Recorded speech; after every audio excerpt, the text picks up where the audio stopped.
संतोष जी आ रहा हूं आपके पास इसके बाद। ऐश्वर्या जी आपको राम राम, मेरे सभी कॉम्बिनेशन को राम राम और सभी दर्शकों को भी Ram Ram. Everybody knows, sir. Sir मैं बोलिए विनीत जी। क्या इंडिया अलायंस के जो आज के ये छोटे मोटे घटक है ये बताएंगे कि क्या मजबूरी थी कांग्रेस की कि जम्मू कश्मीर में कॉन्स्टिट्यूशन को इतने दशक तक लागू नहीं किया? एक बात बताए वो ये बताया कि जम्मू कश्मीर में जो SC ST जो हमारे भाई है उनको वो अधिकार प्राप्त थे जो आपको नोएडा में, दिल्ली में, मुंबई में है, क्यों नहीं था? और तब आपका कभी खून नहीं खोला? कभी आपके मन में नहीं आया कि मेरा दलित भाई जो है उसको प्रोटेक्शन नहीं है? जब वहाँ पे हिंदू महिलाओं को कहा गया था कि ब्याह के बाद में आपको आपकी पितृ संपत्ति नहीं मिलेगी, उसको जो डिफरेंशिएशन किया गया था, उसके बारे में आपका क्या विचार है? पूरा कॉन्स्टिट्यूशन को बाजू में रख दिया था। The Indian constitution will not be implemented in Jammu Kashmir, that was the view of Nehru. उसको बदल के कॉन्स्टिट्यूशन को मजबूत करना, 370 को हटा के उस कॉन्स्टिट्यूशन को जहां पे दलित भाई को प्रोटेक्शन मिलेगा वो वहां पे लागू हुआ है। वो कायदे जहां पे हमारे लोगों को जो फायदा मिलता है वही फायदा वहां के भाई को मिलेगा। ये केवल नरेंद्र मोदी ने किया, आपने नहीं किया, ना आपकी पार्टी ने किया, ना आपकी सहयोगी पार्टी ने किया।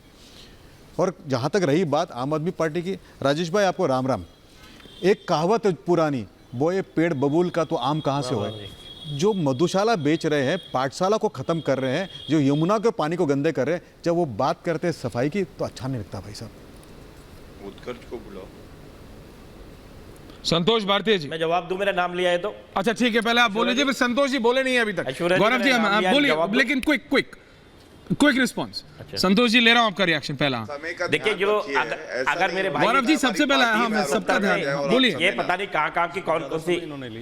अरे भाटी जी, गौरव जी बोलते हैं आपको ज्यादा दिक्कत है, अभी तो बोल भी नहीं रहे, रिलैक्स। हाँ अच्छा राजेश जी बोलिए, बोलिए गुप्ता जी, क्विक रिएक्शन। मेरा ये कहना है कि अगर मेरे भाई अगर गोयनका जी को ये भी नहीं पता कि यमुना कहां पर मैली होती है, अरे भैया यमुना पानीपत के अंदर से मैली हुई हरियाणा में आती है, जहां तुम्हारी सरकार है। दिल्ली में तो जरा सी यमुना होती है, उसको तुम साफ। तो फिर वादा क्यों किया था कि साफ कर दोगे?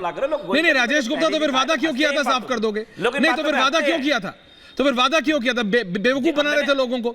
बोलना चाहिए था कि हरियाणा में साफ होगी। नहीं आप मेरे को बताइए, तो फिर आप वादा क्यों करते हैं? वादा क्यों किया था? वादा क्यों किया था विधायक जी?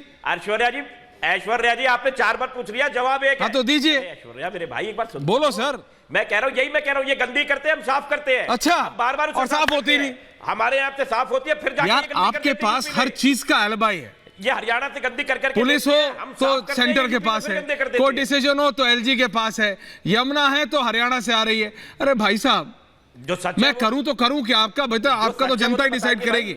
देखिए विनीत जी, ये सब ना ये इसलिए बोल पाते हैं क्योंकि दिल्ली के इलेक्शन में ये आपको मार देते हैं। संतोष भारतीय जी, संतोष जी आपने सबको सुना। अरे भाई एक सेकंड विनीत जी, रिलैक्स कीजिए। संतोष भारतीय, अच्छा राजेश जी रिलैक्स, लोकसभा में 0 हैं आप अभी तक, 0। हाँ संतोष भारतीय जी, आपने गौरव भाटिया को भी सुना, भाटी जी को भी, कांग्रेस को भी, आम आदमी पार्टी को भी। हाँ संतोष भारतीय जी।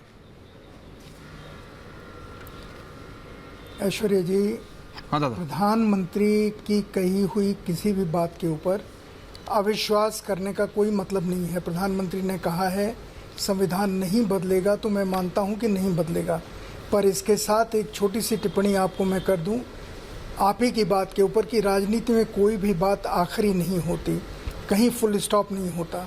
राजनीति में जो लोग वादे करते हैं वो बदलते रहते हैं, उसके लाखों उदाहरण हैं। पर प्रधानमंत्री के नाते मोदी जी जो भी बात करते हैं, मेरा मन उसके ऊपर विश्वास करने के लिए होता है, क्योंकि प्रधानमंत्री की बात पे भरोसा नहीं करेंगे तो किसकी बात के ऊपर भरोसा करेंगे। बाकी राजनीतिक टिप्पणियों के लिए आपके पास राजनीतिक विशेषज्ञ हैं, उनसे बात कीजिए। नहीं बिल्कुल कीजिए, लेकिन मैं ये समझना चाह रहा हूँ एज ए न्यूट्रल जर्नलिस्ट। मैं आता हूँ आपके पास वापस। Gaurav Bhatia wants to come इन। गौरव भाटिया, आप उस समय रिएक्ट करना चाह रहे थे वापस, रत्नाकर त्रिपाठी जी। गौरव भाटिया, रत्नाकर। पहले मैं रत्नाकर जी से ये कहूंगा, उनके चेहरे पे मुस्कान रहेगी तो हम लोग भी हंसते रहेंगे। अब शब्दों की जब मैंने बात करी ना रत्नाकर जी, मैं आपको बताता हूं क्यों इंडिया अलायंस और राहुल गांधी का सुपड़ा साफ होगा। पहला विरोधाभास समझिएगा रत्नाकर जी, आप बहुत समझदार व्यक्ति हैं। एनी राजा वायनाड से लेफ्ट की प्रत्याशी है। अब आप मुझे बताइए, इंडिया अलायंस में तो लेफ्ट भी है। अगर इंडिया अलायंस के घटक दल राहुल गांधी पे विश्वास नहीं करते हैं और उनको लगता है इनमें नेतृत्व क्षमता नहीं है, क्योंकि एनी राजा ने कहा था कि वायनाड से क्यों बनारस से चुनौती दें, जब घटक दल विश्वास नहीं कर रहे हैं तो देश की जनता विश्वास क्यों करेगी? दूसरी बात, आप देखिए मुद्दे उठाते हैं, आप टीवी पे आते हैं, इतना अच्छा प्रखर बोलते हैं, आप कहते हैं महंगाई मुद्दा है, आप कहते हैं कि बेरोजगारी मुद्दा है, ठीक है आपकी सोच है, लेकिन राहुल गांधी क्या कहते हैं? राहुल गांधी मुद्दा उठाते हैं हिंदू धर्म में एक शक्ति है, हमें इस शक्ति से लड़ना है। अब आप मुझे बताइए, हिंदू धर्म के बारे में तो कह दिया, हम लोग तो सहिष्णु हैं, किसी और धर्म का नाम लेके कह सकते हैं। अब महिलाओं का कितना सम्मान करते हैं देखिए, वो कहते हैं कि प्राण प्रतिष्ठा वाले दिन अयोध्या में ऐश्वर्या राय नाच रही थी। एक कांग्रेस की प्रवक्ता है गाली वाली, वो कहती है मंडी में भाव क्या चल रहा है कंगना रनौत के लिए। क्या राहुल गांधी, प्रियंका वाड्रा, सोनिया गांधी एक शब्द बोलते हैं? नहीं बोलते हैं। रणदीप सुरजेवाला कहते हैं हेमा मालिनी थोड़ी ना है कि हम चाट लेंगे। अब आप मुझे बताइए, एक महिला के लिए इस तरह के शब्द, ये कोई चुनावी मुद्दा हो सकता है? और मैं एक बात और कहना चाहता हूं, ईश्वरे भाई जी, आपकी जात क्या है ये जरूर बता दीजिएगा, क्योंकि राहुल गांधी मीडिया वालों से पूछते हैं कि तुम्हारी जात क्या है। और उत्तर प्रदेश से, जहां से इनके परिवार को इतना सम्मान मिला है, वहां कहते हैं कि उत्तर प्रदेश के लड़के नशेड़ी हैं। अब जो लड़के हैं उत्तर प्रदेश के, वो यूपी के लड़के जब साथ आए थे उनको जवाब दे चुके हैं, दोबारा जवाब देंगे। यूपी के लड़के ही जवाब देंगे इन लोगों को जो गाली देते हैं। और एक बात मैं और कहूंगा, रत्नाकर जी, पीएमएलए संशोधित करने के लिए, पीएमएलए संशोधित करने के लिए आपको संविधान को संशोधित करने की आवश्यकता नहीं है। और जो उद्देशिका है, प्रियम्बल, संविधान का प्रियम्बल एक ही बार आज तक संशोधित हुआ है, और वो किया किसने है? इंदिरा गांधी ने, कांग्रेस पार्टी ने। और तीसरी बड़ी बात, इंदिरा गांधी चाहती थी न्यायपालिका भी कमिटेड हो, और हम लोग चाहते हैं कि हम नागरिकों के प्रति और संवैधानिक संस्थाओं के प्रति कमिटेड हो। यही सोच का फर्क है, यही विचारधारा की लड़ाई है। कोई गाली नहीं, कोई अपशब्द नहीं, लेकिन जो बात मैंने उठाई है, मैं उम्मीद करता हूँ उसका उत्तर आप देंगे। त्रिपाठी जी एक सेकंड में आ रहा हूँ, लेकिन पहले भाटी जी कुछ कह रहे हैं, बोलिए। एक बात भारतीय जनता पार्टी के मित्र अक्सर उठाते हैं कि कौन सी बात? उद्देशिका में संशोधन किया गया।